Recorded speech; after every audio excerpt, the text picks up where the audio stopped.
Coming to you live, it's the Auto Hub Show with Ian and Jeff. Here we go. Who said you can't teach an old dog new tricks? Hi, I'm Gail Rubenstein, the founder and CEO of a company called Retail Resilient, social selling for the car industry. And we help auto dealers, auto agencies, and vendors in the auto industry sell more cars, service more cars, and make more money using our social selling strategy. That includes TikTok, Instagram, Facebook, LinkedIn, and anything else you can think of. So if you're looking to invest thousands and make millions, we're definitely the social selling company for you. Like I said, who said you can't teach an old dog new tricks?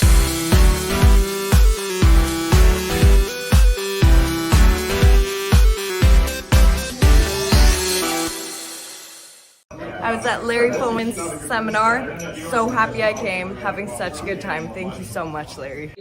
One of the best trainers in this area for sure. I don't know about anywhere else, but as far as I know, he's the best. So, told you twice. Take advantage. Thank you for having me here. I'm at Larry Feldman's seminar, and what I found is that what he's really good at doing with his knowledge and with his training, he's not filling a bucket, he's lighting a fire. Ways to improve. Every month we want to improve better on what we did the month before, maybe the year before. It's about how fast we can get the cars done with quality work to get it to the front line, because that's where we make our money. And the bottom line is the longer it takes, the more money you spend. We want to get it down as low as possible. Right now, like I said, we're in a great stage. We're at 4.5 days.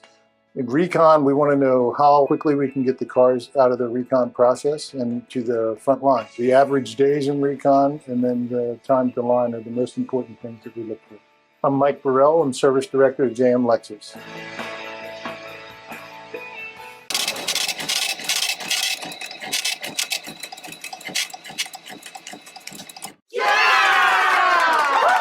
So there's a few books. If you haven't read The Future of Automotive Retail, highly recommend, but there's a few others that I thought were interesting. Google Analytics 4 by George Nenny, Car Dealer's Guide, Retail Recovery by Mark Pickington, and Future Ready Retail. Disclaimer, Jeff. Well, good morning, everybody. Thanks. Welcome to our first show of 2023. As always, we do have a little bit of a disclaimer. It kind of leads into our discussion earlier with George just before we went live. But the views and opinions shared today by our guests are those of them, not necessarily that of the Auto Hub Show or Ian Endicott or Jeff Polo. But what the heck? Let's see what happens. The show is obviously 2023 prediction show. And as Jeff requested, we have a new slide, which is on the top 10 predictions for 2023 from Cox Automotive. If you are interested in this slide or you don't have it, let me know. I'm definitely happy to email it to you. These are the top 10, which are slow growing economy, new vehicle inventory levels, total retail value sales of electric vehicles will surpass 1 million. Used vehicle values will see above normal depreciation, which we already know is happening. Vehicle affordability, all cash deals will increase. And then dealership service revenues climb. Half vehicle buyers will engage with digital retailing tools. I'm not sure if that's interesting for sure. And then federal incentives in the U.S. as we look at the Inflation Reduction Act, specifically around electric vehicles, which I believe everyone's talked to at scale, whether it be new or used. So go ahead, Jeff. Well, that's interesting projections. There's a lot of negative predictions going on here for 2023, and I have to say that I believe our first guest I'll introduce made a post the other day about the negativity out there and choosing not to be negative and just trying to plod through to make some business. So our first guest that I was going to introduce has actually disappeared off. So he's back. As I introduce our guests, I would like you to introduce yourself and then complete this statement. In 2023, I predict the retail auto industry will. And first of all, it's David Long from Hansel Auto Group in very rainy Northern California, something they're not used to. But David, say hi, and you're not a stranger to many people, but tell us what you think that's going to happen in 2023 in the retail auto industry. Good morning, everyone. Love the group we have assembled here today. I know just about everybody and have tremendous respect for this panel. So 2023 will be exactly what we make it. And one of the things that I said the other day on social media was, are you recession proving or are you recession proofing? And here's what I mean by that, and then I'll release the mic. I see so many people proving to themselves and to their owners and to the people that they work with that the recession is upon us, spending all this time, energy, and brain power to establish that things are going to be rough. Well, I would say if we put that much energy, effort, and brain power into future proofing our industry and getting back to the basics, I believe 2023 will be as good as we make it. Why? The other dealers, the competitors, the people in our market areas, they're all talking about interest rates being up, gas prices being up, the politics. They're just spending so much time and focus and energy on the things that don't move our business forward that I believe 2023 will be for the ones that focus on basics and future proofing and not recession proving. And that's where I see us going in 2023 as a company in my business. And that's all I got, fellas. That's my thought. Well, thank you very much. That's very good. You know, it's something very interesting. I've always believed that the slow business is created by one person talking to another and saying, how's business? And they go, oh, it's slow. And they go, oh man, that's good because I'm slow too. And then, they'll tell two friends and they'll tell two friends. Next, we have a new guest to the show, joining us from the land of sunshine and warmth, except for probably 22 minutes every day. George Berridge. George, introduce yourself. Tell us about yourself, your company, where you're located, and your prediction for 2023 in the retail automotive industry. It's George Berridge, living a wonderful ranch in north of Tampa in Florida, enjoying the beautiful weather. Reason why we live here is because of the winters, not because of the summers. And, today, the 74 degree temperatures in the middle of the day are the temperatures that I live for. But been in the automotive space from, lot porter to general manager to director of 7 stores to worked for launch of Kelley Blue Book and wrote Internet 101 for cars.com in 1997, I think it was. But been around the business for 40 plus years. Other than when I was a kid, and I was actually in a car dealership starting at 12 years old. But what I see in the future of 2023 is perfectly following what David said, and that's the U word. That's been what I told somebody this morning at 7:30 meeting was the U word, and the U word is uncertainty. And I think the uncertainty of consumers, the uncertainty of inventory, the uncertainty, everything that just multiplies with uncertainty. And as David stated, the biggest thing you can do is make sure you know what your brand is, make sure you know what your employees know what your brand is, make sure your USPs are accurate, and make sure you assist the customer. I mean, and I talked about it briefly about the Carvana effect, but dealers need to look at what consumers want rather than what they want. There's no longer customers walking in the door and, following it and paying $10,000 grosses on cars because you're going to have inventory this year. And knowing that, you need to make sure your staff hasn't gotten lazy. I talked to a dealer the other day that told me his staff doesn't want to take it up if it's somebody not wanting to pay $5,000 over sticker. They've gotten lazy. They can sell 6-7 cars and make $150,000 a year. That's changing in 2023. Right now, Stellantis has 90 days worth of inventory. They need to start selling cars to keep their workers and shops going, and the inventory is coming. So I think the big U word that I'm going to talk about, and it's great. David's talking about not paying attention to the negatives. When I ran dealerships, I wouldn't allow us to watch the news. And if you don't watch the news, it can't be bad. I think you need to train your staff and get yourself moving forward because it's all about, who you're selling in the market. It doesn't matter if you're selling 1,000 cars in your market or 500 cars in your market. What is your market share? And I think that's what dealers need to pay attention to is how well they can take care of their customers and grow their market share. Even if the piece of the pie is going to be bigger, you're going to sell less inventory. Yeah. That's it. Tremendous points. It's almost overnight that as you drive by dealerships, all of a sudden you're seeing cars. Yeah, I went. Sorry? Kia store I went by was pretty amazing.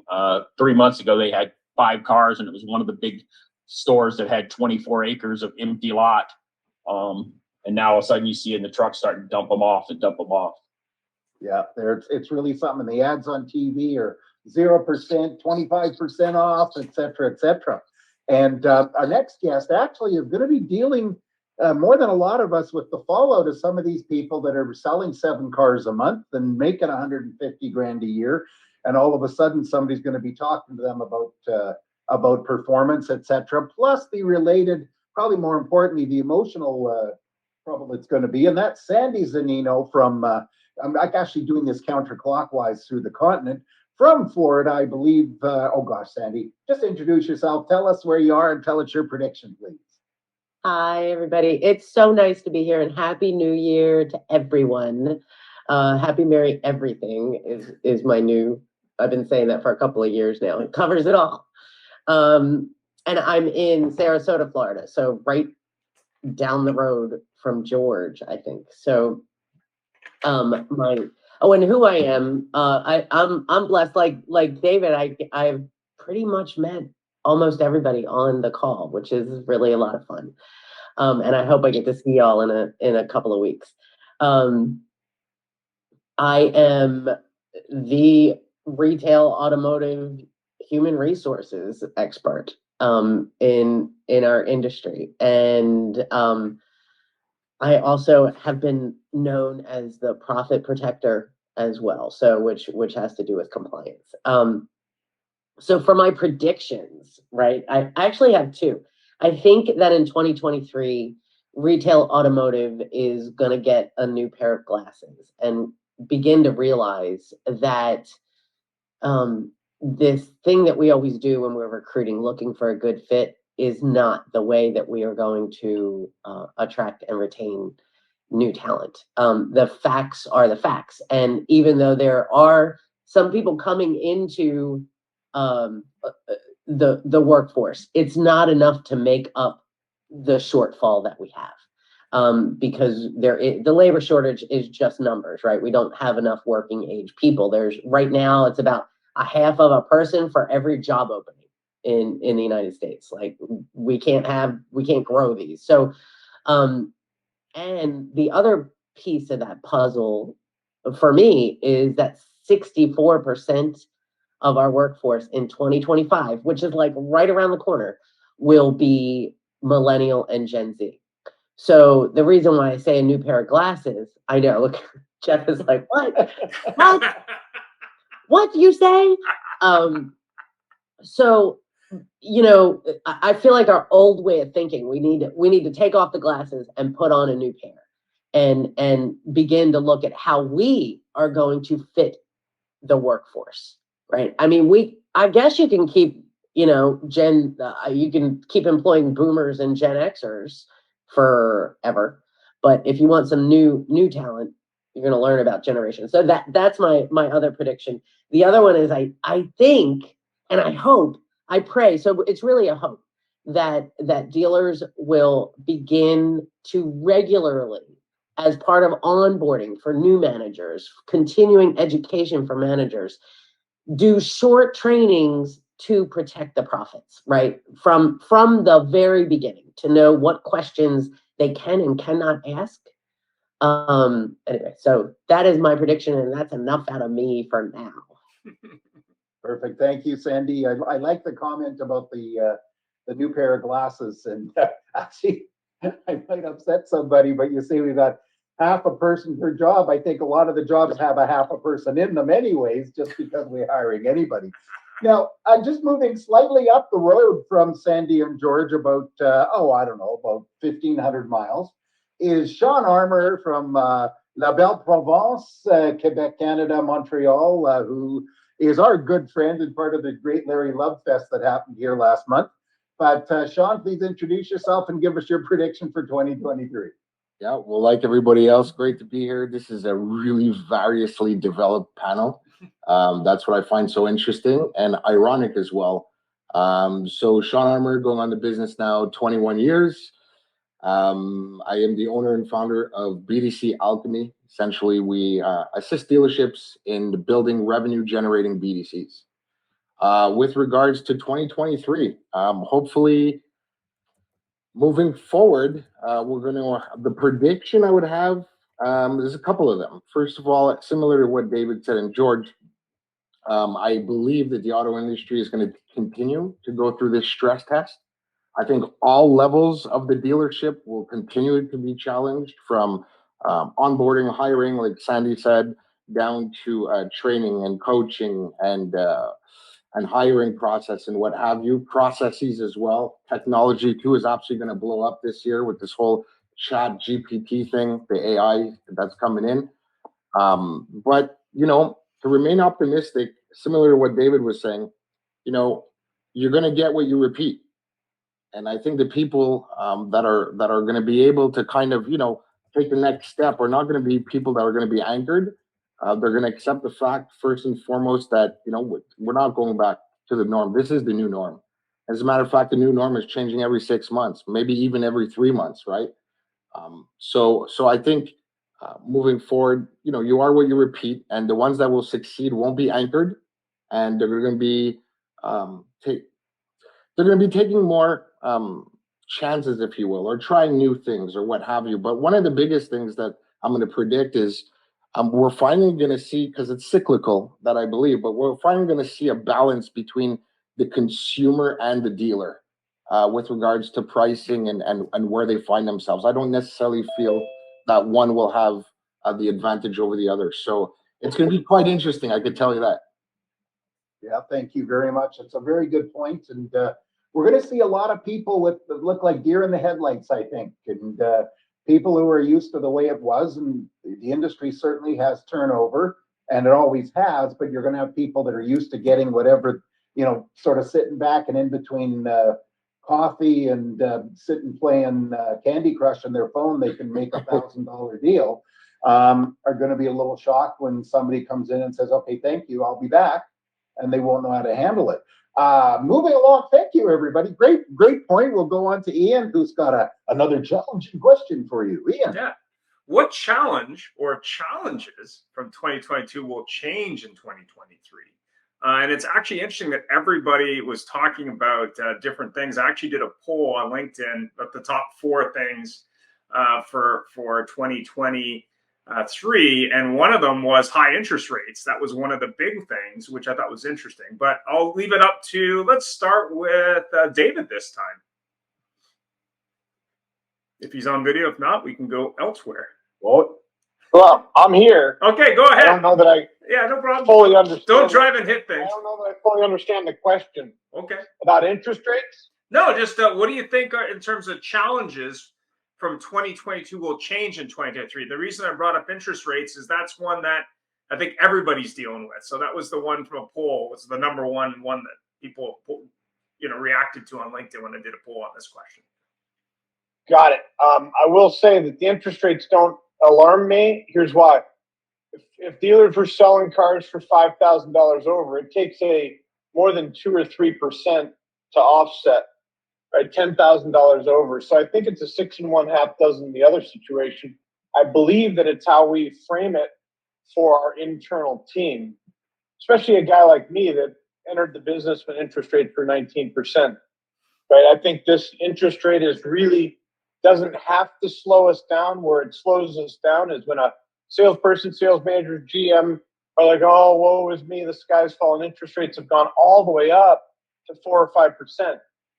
Well, what happened when we were selling cars for $5,000 over? We had a line of people begging to pay it.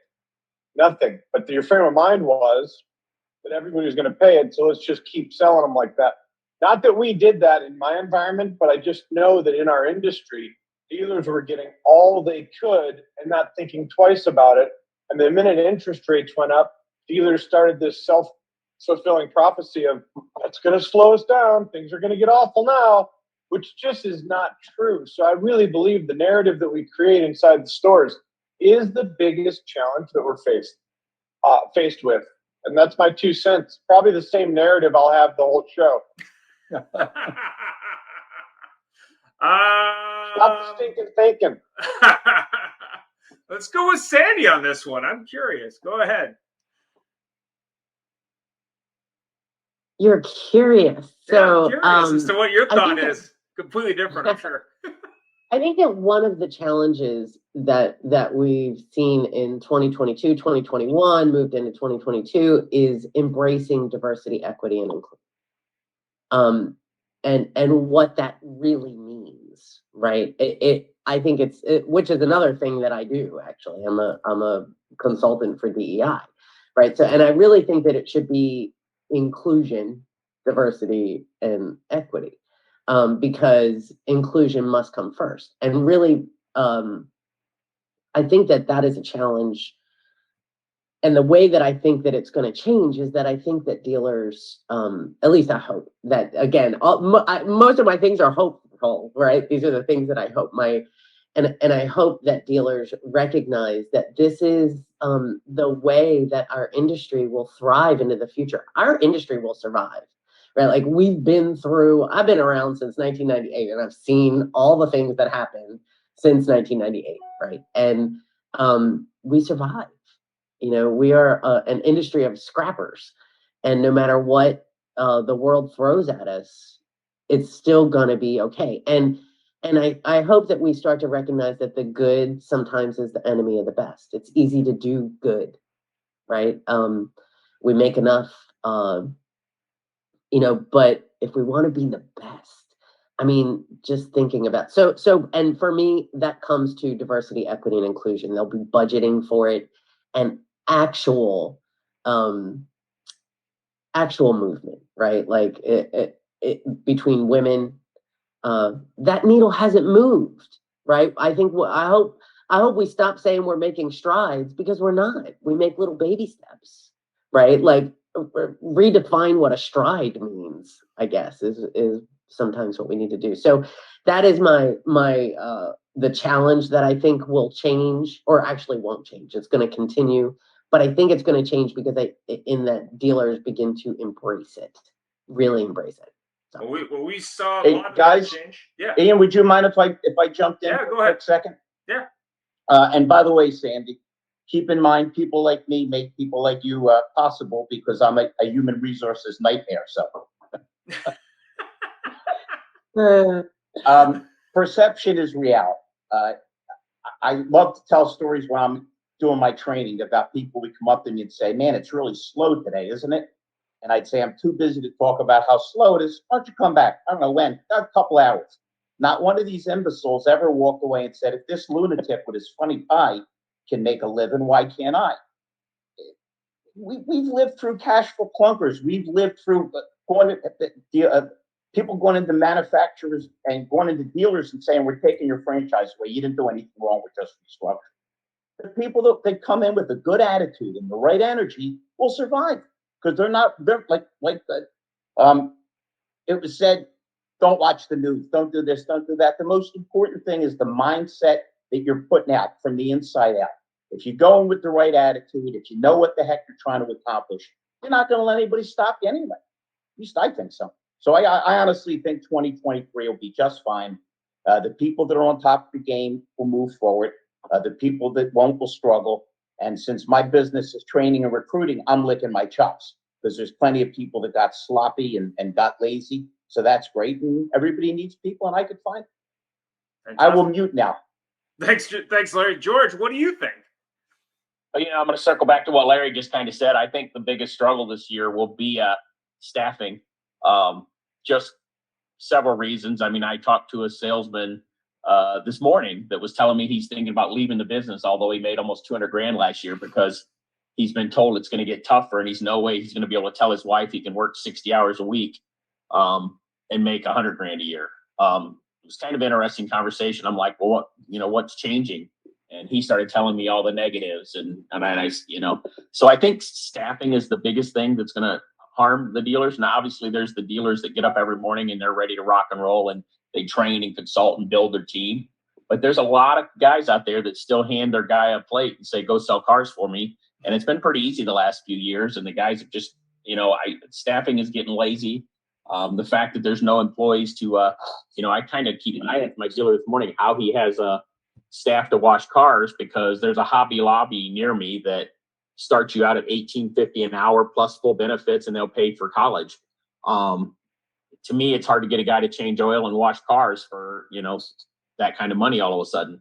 So I think staffing, training, and I think, being prepared for the changes is going to be the biggest thing and biggest challenge. And like Larry said, he's going to lick his chops because a lot of people are going to need him. And the guys that aren't going to need him are going to continue to have success, but it all just keeps rolling down the same path. Thanks for that. Shawn, last but not least on this question. Yeah, I'm going to follow the panel. It's about people. It's always about people. It always has been since the start of time. I'm going to go with the challenges of the workforce. What's funny to me is, like, prior to COVID, we were like fully stocked, ready to go. And then after COVID, it's like, where did these people go? Like, I'm really struggling. Where the hell did everybody go, right? So everywhere that I go, there's lineups. You go to Costco or you'll go to Starbucks. It's a disaster. I'm just really wondering where the hell people went. Like, so it would be workforce. And for the current people right now that are working from home, so I'm a little bit biased with BDC, so I'll just stick to BDC, if you will. But with regards to that, I'm not at all for this work from home type of system. I think it happened way too fast, and nobody really thought out carefully about the psychological ramifications of being, working in a dealership for the last 10 years and then overnight, hey, you're working from home for the next 2 or 3 years. And I just basically feel that, we were biologically created to work and hunt in packs. Like Homo sapiens' greatest accomplishments required interdependence. And I just think that moving forward, if we are going to get through this, we're going to get through this collectively. And, we're slowly seeing people coming back to our industry. A lot of people are leaving. And I just feel that in order for people to do business with us, we first have to make it sexy to work for us. And we're just missing that sexy factor at the dealership. Like, how are we competing against the Googles? And how are we competing against all these other, new age companies? So, I feel as if we absolutely need to focus on all aspects of attracting and retaining top talent. Thanks for that. Jeff? Well, okay, so Shawn, I have to tell you, I am taking from you to compete against the Googles of the world that dealerships should dump the sushi restaurants and the hairstylists and put in ping pong tables and shuffleboard, etc., for their staff. So, just kidding. Moving right along. So we're all talking the same way that, we're hearing this giant thing that when right after New Year's, we heard a dum, dum, dum through the world.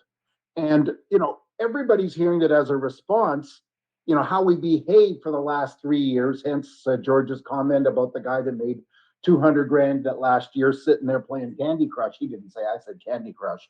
And that had to explain to his wife that he might have to actually work.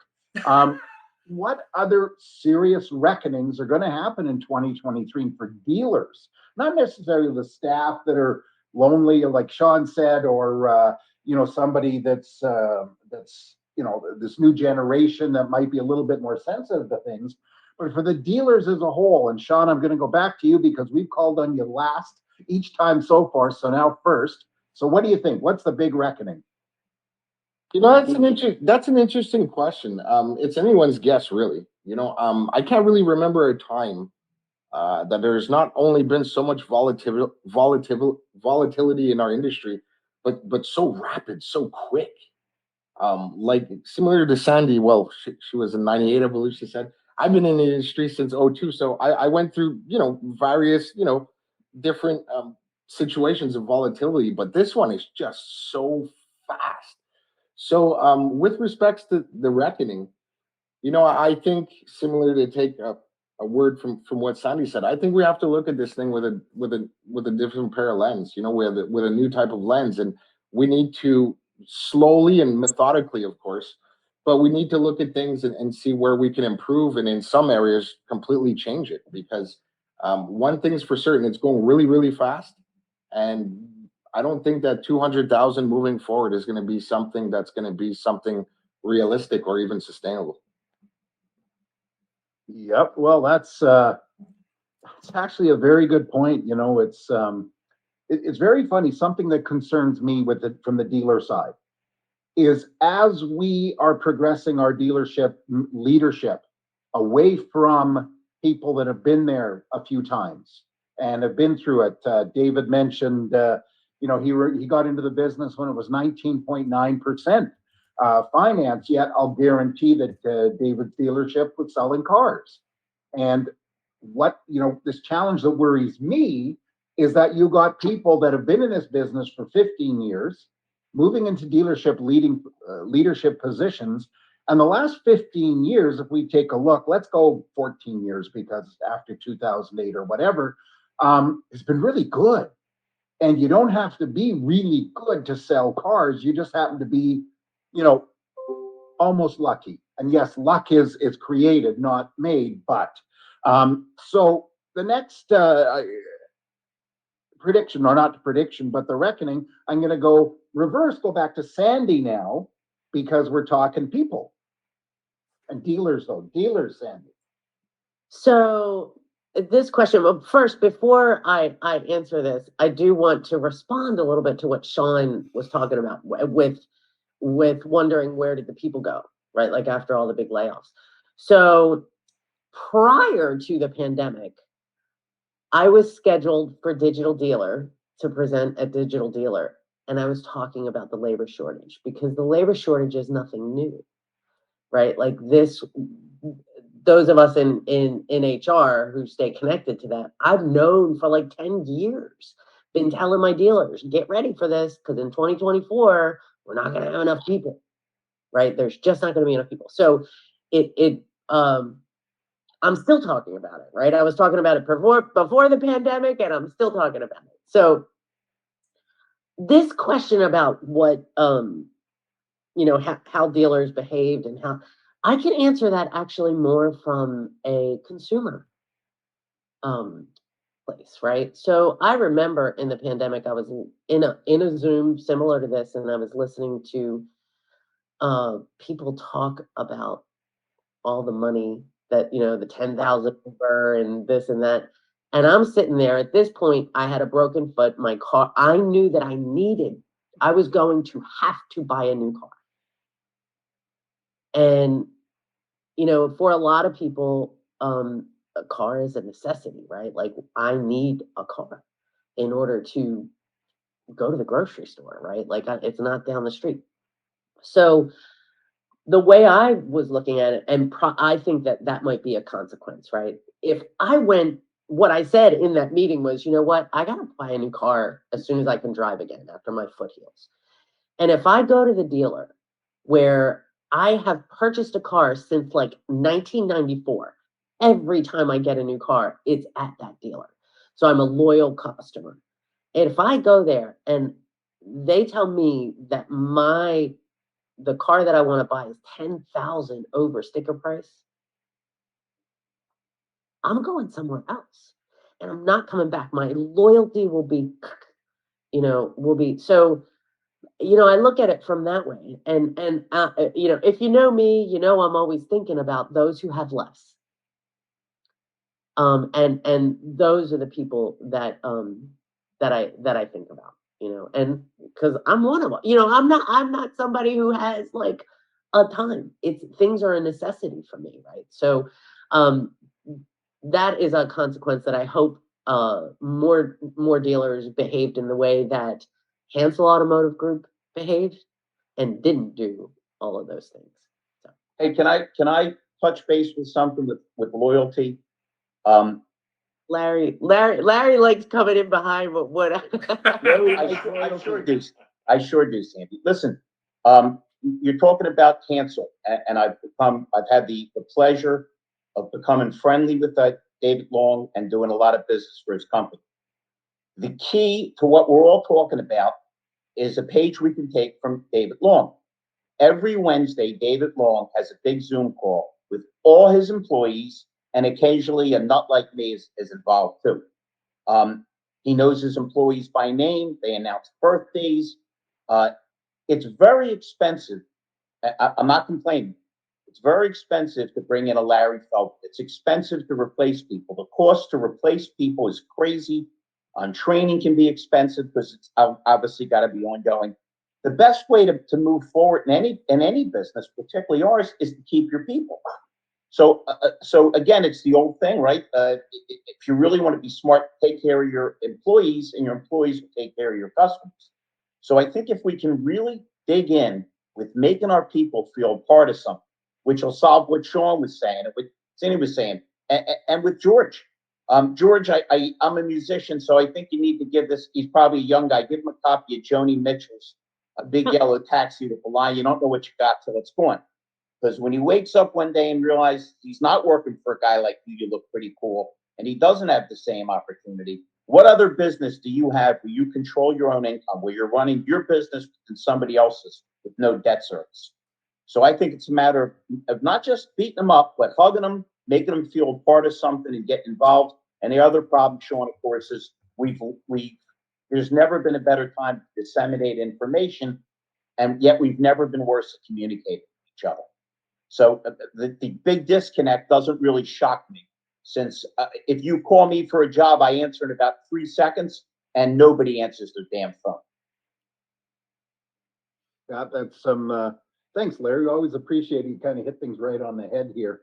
One thing I'm going to turn to George here now, but one thing I think is going to be a big reckoning. Sandy touched on it. George touched on it earlier. Is all these people, all these dealers that are like, yeah, you know what? I don't need cars. I don't need to advertise. I don't need to worry about my people, because why are they going to leave when they're making 200 grand a year for, and I can't tell them to work late because they're going to say I'm going to leave and I don't have enough people. So that'll be a big reckoning. But George, so what do you think for the dealer reckoning side of things? What's something you think? I think, going back to what you said, which was, you said the word luck, and it made me think of what I used to always tell my kids back in the day when, my kids wrestled from the age of 4 till they went to college and wrestled. But people would say, "Oh, your son got lucky. I seen him throw that." And I was always, I'd always tell my kids that luck is what happens when you prepare to meet an opportunity. The opportunity was the wrestler they were getting ready to wrestle that following weekend, and we prepared. And my youngest son was an incredible wrestler. My oldest son was an incredible wrestler. But I always push them to obtain that. I think luck in the car business is leaving them, because a lot of the dealerships haven't prepared to meet the opportunity, which is the consumer. And by not preparing, they haven't advertised, they haven't trained their staff, they haven't prepared their staff, they haven't looked at turnover. Just preparing and getting ready and making sure that the consumer knows. I jump back on that Carvana thing again. Carvana screamed for 3 years, while dealerships I'd walk into and say, "Oh, we don't need to advertise. We're selling all the cars on our lot." And you look at him and say, I know a young man who's 25 years old who bought a used BMW from Carvana, and I asked him what kind of warranty it had, and it didn't have a warranty. It had a 4-month, 44,000 mile warranty or something like that. And I go, if you'd have went to a BMW dealership, you could have bought a certified BMW that has a 100,000 mile warranty. And he goes, "Well, I didn't know the dealership sold used cars." And you just always have to remember, you have to make sure every customer out there that could buy your car needs to know who you are, what you stand for, and how you're going to make it easy for them. I always look at the Burger King concept of advertising in the 70s, and I've looked at trying to buy that, have it your way. And that's what dealerships need to become, that have it your way. When I come in to buy a car, when I come in for service, it's have it my way. Because it has to be easier for the consumer. And that's by your preparation will make you be lucky. No, that's very true. And last but not least, I'm going to turn to the dealer on the call, because you know something, all of us that are kind of on the fringe, we'll call it ex-dealers, we help dealers, etc. We don't live that every day. So David, if you're there, tell us your opinion. What's the big reckoning? Because I know for you guys, you're perfect. So you've got everything done right. But what about others? So you got the memo, huh? Yep, I got the memo. We do. Okay. Well, I'm going to really upset some people, not just here, but this year. And I'm not going to do it on purpose. But the big three, the three things that will impact a dealer more than anything. And if you want to sustain your business, and I don't mean sustain the level of profits we've had in the past, but there's three things that most dealers and most dealer groups have taken their eye off of. One is personnel expense, because it's been raining money on the stupid for so long. People have been able to do things that they never had to pay attention to, right? Just keep adding personnel, layers and layers, assistants for assistants on the assistants. Let people come and work for you and not perform. Like, those are the things that have been allowed to happen while money was raining down on people that weren't really paying attention. That's the first thing, personnel expense. The second thing, advertising expense. Maybe you weren't advertising, but I can guarantee you most dealers weren't paying attention to advertising as a percentage of gross or advertising per vehicle retailed, meaning they were just advertising for the sake of advertising. The third most impactful one that's going to have probably a 7-figure swing in my particular business, the floor plan expense. So as I piss off the manufacturer and say no to allocation, which they've not heard for a long time, right? What do you mean? What do you mean you don't want every single car we're building, which is happening, right? I'm like, no, we'll just have these. Well, no, you got to take them. No, I'm not taking them all. I want these ones. These ones sell in 12 days or less. They have the best margins. I don't want that color. I don't want this equipment package. And I don't want that model. Manufacturers aren't used to hearing that. I'm pissing people off right now. The second thing is when an associate has been able to punch in, punch out, and not be held accountable to perform. We've been marginalizing mediocre performance because we've been so profitable. And then the third one is the advertising expense. So when those three things get really tightened down, people are going to be like, what's going on around here? How come we're not saying yes to everything? How come I can't watch cat videos all day and get hugged when I go home at night? Like, it's going to be a different world. And that's the reckoning that people that are really looking, well, I want it to be fair for everyone. I should be able to come late and leave early like the guy that's selling or gal that's selling 30 cars a month. No, it's not like that. You got to pay for your office. If you don't pay $25,000, you can't have that seat in that cubicle. Yeah, you might have lost me, but those are the things that are the reckoning that will really wake people up. Unfortunately, most people wake up after it's too late, and then they have to be reactive versus proactive, and then it's just a crap show after that. Wow. Well, you've got some very good points. Actually, I think we've got a lot of reckonings that's going to come up because it's not just from one point. It's staffing, it's expenses, because boy, oh boy, that floor planning and that advertising, which has been all but zero. In fact, so many dealers have made a lot of money in floor plan credits. All of a sudden, that's all going to change dramatically. Ian. Yeah, I mean, I think that's really, really impactful. And the surprising thing, and this may seem a little shocking, as David said, is dealers may not even know what cars they should order. They were just ordering, right? Because they had orders. So I think the other thing that is going to be interesting is how many of those factory orders might have went sideways while they weren't paying attention. You mean a yellow Kia Rio manual transmission is not a big seller? Yeah, I mean, when you look at most dealers, guys, most dealers aren't even ordering. They're just showing up. Like, the manufacturer will send you here's the cars you're going to get. Most dealers just say, okay, thanks. I'll have them. I'll sell them. No problem. And that day is over, in my opinion. Yeah, I mean, to not understand what sells and what you should buy is one problem, but especially to your point, David, when it's at 11% or 10%, whatever the number is, that's a lot different than having no inventory and getting credits, to Jeff's point. But George, what do you think dealers can do to protect themselves or deflect these threats? What do you think?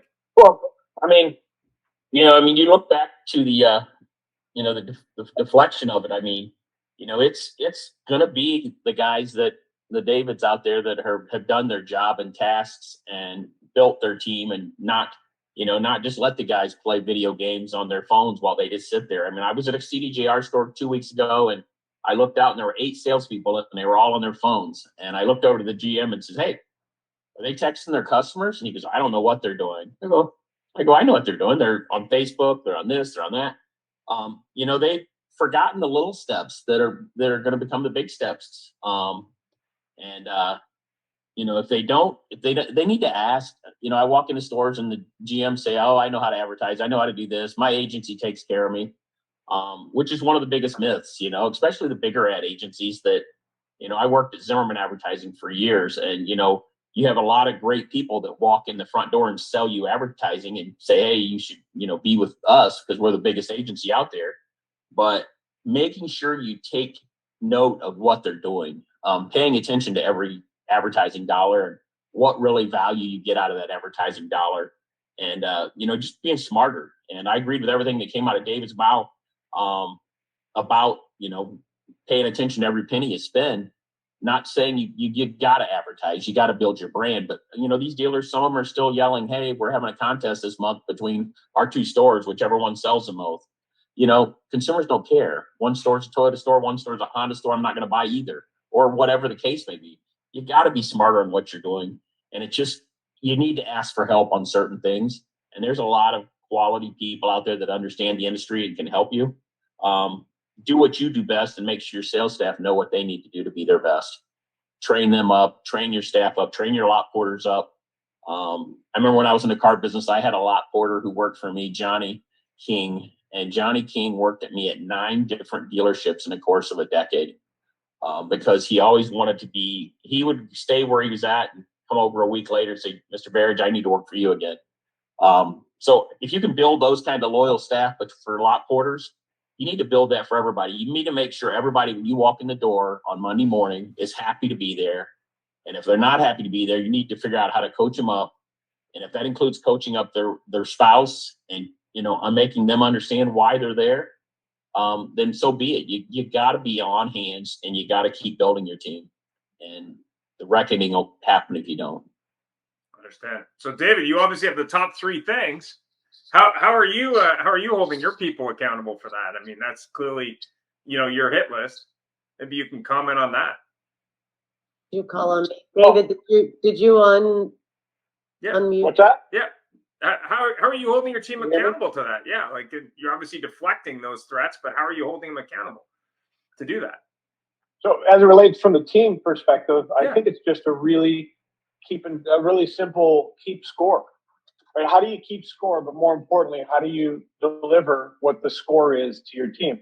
So I break every day down into what I call an ROT, which is return on time. And it has 3 periods. And each period has X amount of hours. Just like if you were a service manager, if you had 10 technicians working for 8 hours, clocked in for 8 hours, you'd want 80 hours worth of production. Well, the most expensive resource we have in all of our dealerships is unapplied sales time. So think about this. If you have your day broken down in 3 periods, 9 to 12, 12 to 3, 3 to 6, and you have 10 salespeople, that first period has 30 hours worth of available time. If you're not keeping score for that 30 hours and you have no earthly idea, like that Chrysler dealer, I don't know what they're doing on their phone. Well, here's what I know. I know at 12 o'clock exactly how many phone calls, text messages, emails, and videos were done in that 30 hours. Right? 9 to 12 is 3 hours. 9 to 12 is 30 hours. And if I want to run my business efficiently, I need to know what I'm getting for my 30 hours worth of payroll. Right? So that's how my mind works, and that's how we're able to hold people accountable. And it's not like you suck meetings every check in, check up, check out. It's not about you're not getting your job done. It's like, okay, you didn't have a customer, you didn't go on a test drive, you didn't get in a write-up, and you spent 3 full hours. What did you do for 3 hours? Okay, 2 cat videos, excellent. Don't do 4, you can only do 2. I need to make sure in those 3 hours that you've done X, Y, and Z, and then watch your cat videos, right? That's the kind of way I see us being in this industry. Being able to hold people accountable is just give them the information and see how they rate against their peers. And you'll find that nobody wants to be at the bottom of any list that you create. And that's how we're doing it at Hansel. Hey, David, and think about all the added benefits there. When you hold people, everybody knows that your best buddy manager will let you go broke, and a guy that's tough on you will let you feed your family. If you hold people accountable, they feel like they're part of the structure. They see that you care, and by holding them accountable, they're going to make more money, so you're going to make more money. Seems like a no-brainer. Yeah, great. So friends love us the way we are. Real good leaders love us too much to keep us the way we are. Interesting. Love that one. Mr. Shawn, what do you think? I need to echo what David was saying as well as George. David, that's quite interesting about split your days in three. I kind of learned that one through Ed Milet, so I have the same kind of thought process when I'm working with my dealer groups. Peter had mentioned also in the chat, focus. Absolutely. I think we have to be strategically patient with a high sense of urgency.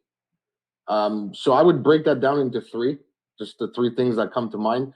I think moving forward, because in my line of work, more so than a vendor, I create relationships with my dealer groups. So, when they fail, I fail. And when I fail, they fail. And that's the mentality that I use. I'm not just a vendor, and I'm not just going to come in with surface level stuff.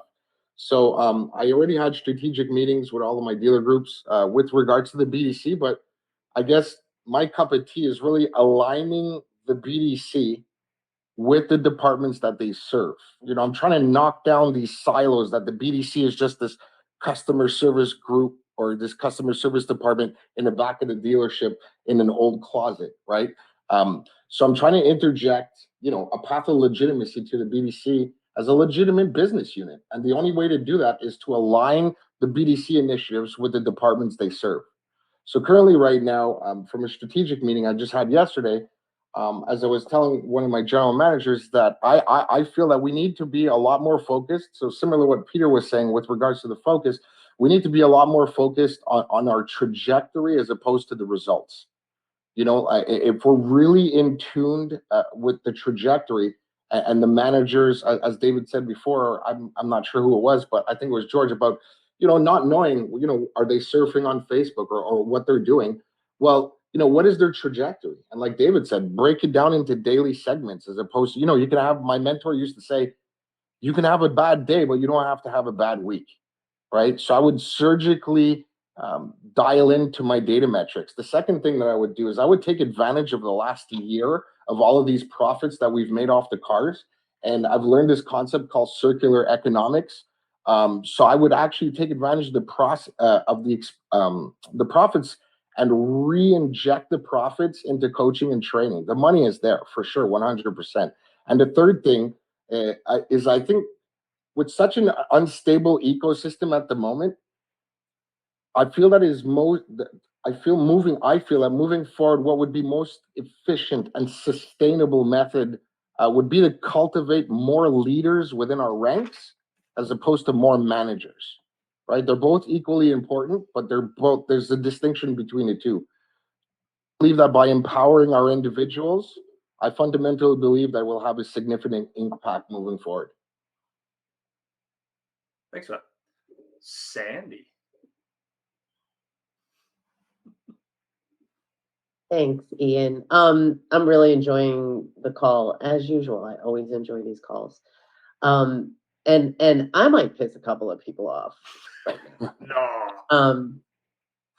And that's to say that hopefully, because I don't disagree at all when there are unacceptable behaviors happening in the workplace, they need to be addressed.